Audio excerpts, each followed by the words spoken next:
Hey everyone, I want to talk about something important today because it's time to get back to our roots around free expression on Facebook and Instagram.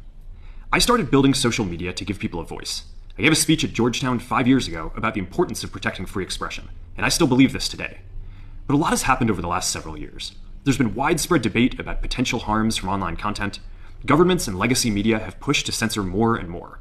A lot of this is clearly political, but there's also a lot of legitimately bad stuff out there. Drugs, terrorism, child exploitation.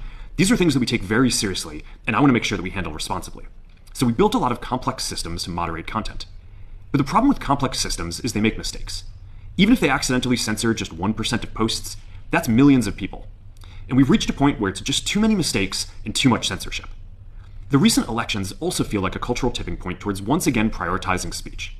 So we're going to get back to our roots and focus on reducing mistakes, simplifying our policies, and restoring free expression on our platforms.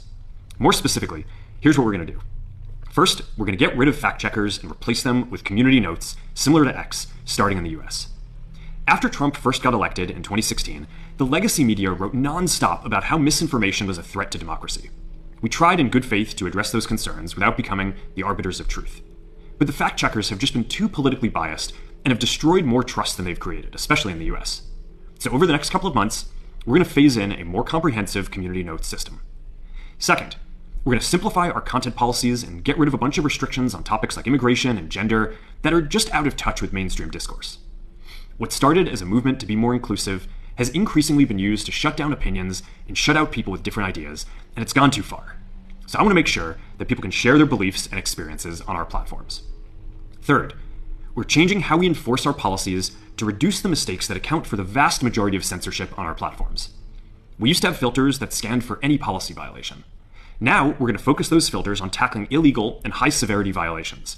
And for lower-severity violations, we're going to rely on someone reporting an issue before we take action. The problem is that the filters make mistakes, and they take down a lot of content that they shouldn't. So by dialing them back, we're going to dramatically reduce the amount of censorship on our platforms. We're also going to tune our content filters to require much higher confidence before taking down content. The reality is that this is a trade-off.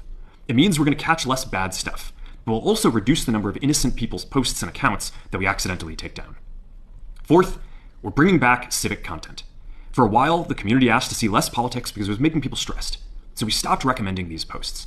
But it feels like we're in a new era now, and we're starting to get feedback that people want to see this content again. So we're going to start phasing this back into Facebook, Instagram, and Threads while working to keep the communities friendly and positive. Fifth, we're going to move our trust and safety and content moderation teams out of California, and our US-based content review is going to be based in Texas. As we work to promote free expression, I think that it will help us build trust to do this work in places where there is less concern about the bias of our teams. Finally, we're going to work with President Trump to push back on governments around the world that are going after American companies and pushing to censor more. The US has the strongest constitutional protections for free expression in the world. Europe has an ever-increasing number of laws institutionalizing censorship and making it difficult to build anything innovative there.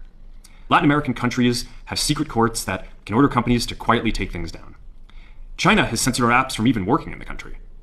The only way that we can push back on this global trend is with the support of the US government. And that's why it's been so difficult over the past 4 years when even the US government has pushed for censorship.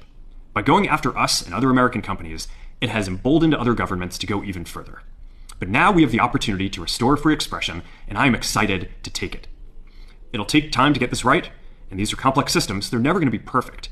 There's also a lot of illegal stuff that we still need to work very hard to remove.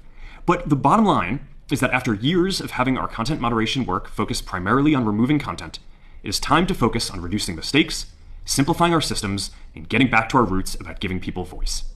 I'm looking forward to this next chapter. Stay good out there, and more to come soon.